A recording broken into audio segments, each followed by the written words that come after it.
Let me show you guys how I give myself an at-home pedicure, coming from someone who's been a licensed nail technician for over a decade. I like to do my pedicures in my bathroom before I take a shower because I'm kind of killing two birds with one stone. I'm gonna wash my hair, my body, whatever in there, but I'm also going to scrub my feet and it's gonna soften my cuticles. So before I go in the shower, I'm gonna cut and file my nails.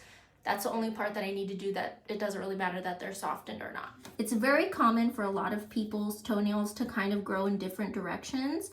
If you want your toenails to look straight, cut the direction of your toe, not your toenail. So if your toenail grows crooked, don't cut crooked. You want to cut it straight across all toenails.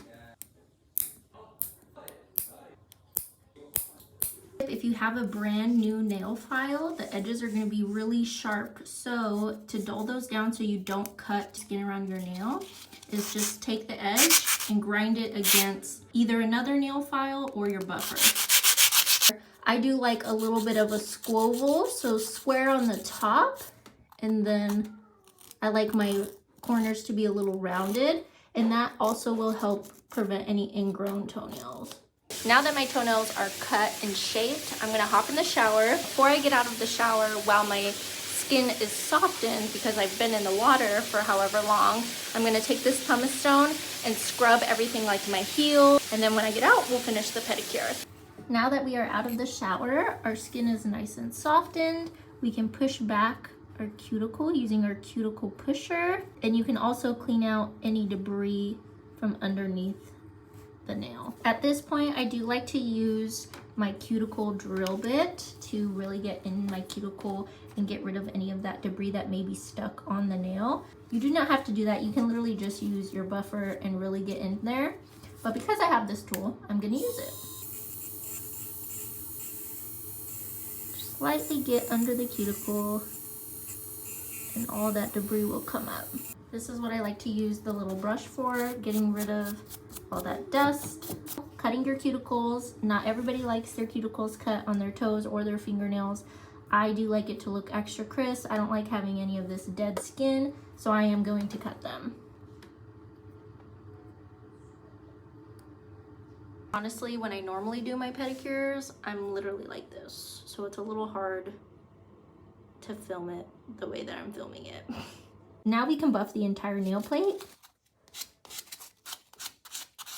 Using acetone or rubbing alcohol, whatever you have on hand, just really get in the cuticle, making sure there's no debris left in there. I'm going to use Bond-Aid. This is just a dehydrator to, again, really dehydrate the nail so that way our nail polish sticks really well.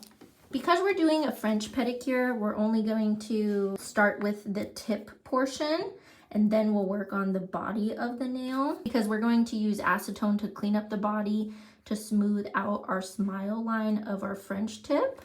Because of that, we don't need to waste product. When it comes to the sticky stuff, so the protein bond or base coat, all that stuff, we're only going to place it at the very top.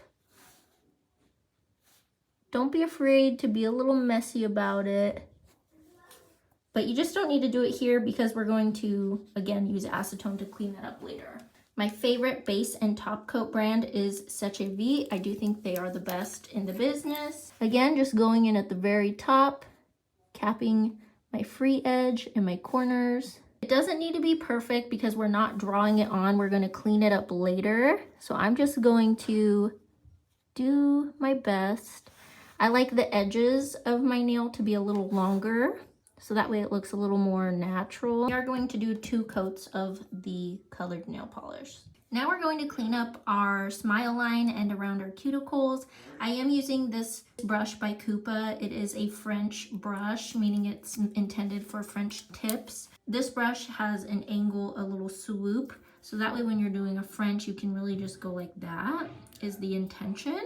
I really never used that side though. I don't like it at all. But I really do like this rounded brush end, which I do use for both my smile line and cleanup all the time. You do not need this brush. Just use whatever brush has a really nice edge and you'll be fine. I am going to clean up around my nail and my sidewall. So now we got to work on our actual French tip smile line.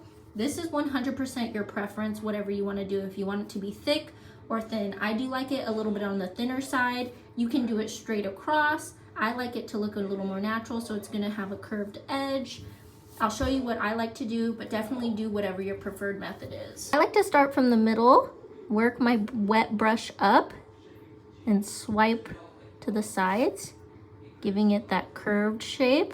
Start out thick and just keep carving it until you get the thickness that you like. Like some people like it this thick.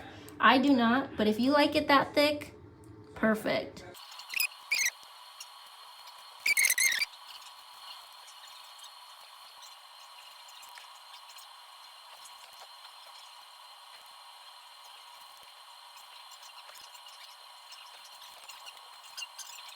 So like I said, we're going to fill the rest of our body of our nail. So put your protein bond as best you can. Now we can add our base coat to the base of our nail. Some people like to add a light pink or a red clear toned polish to the base of their nail just to give it more depth. I'm not going to do that. It's way too much work. I don't have any regular nail polishes that would suit a color for that. So I just am going to do my clear top coat over the entire nail and call it a day. And when you're top coating, you definitely want to make sure you cap off that free edge, those corners, so that way you don't get any chipping before your 6 weeks. If you have it, you can use drip dry or whatever fast drying spray you have. I'm going to use it because I do think it helps a little bit. Just give it a good drip at the cuticle. This is what I'm working with. I probably would have gone a little bit thinner on my big toes, but that's okay.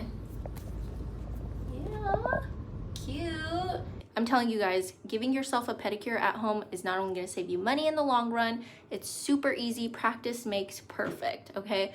Give yourself some grace. You're not gonna be perfect the first time, but if you keep at it, you're gonna get the hang of it. It's so worth it.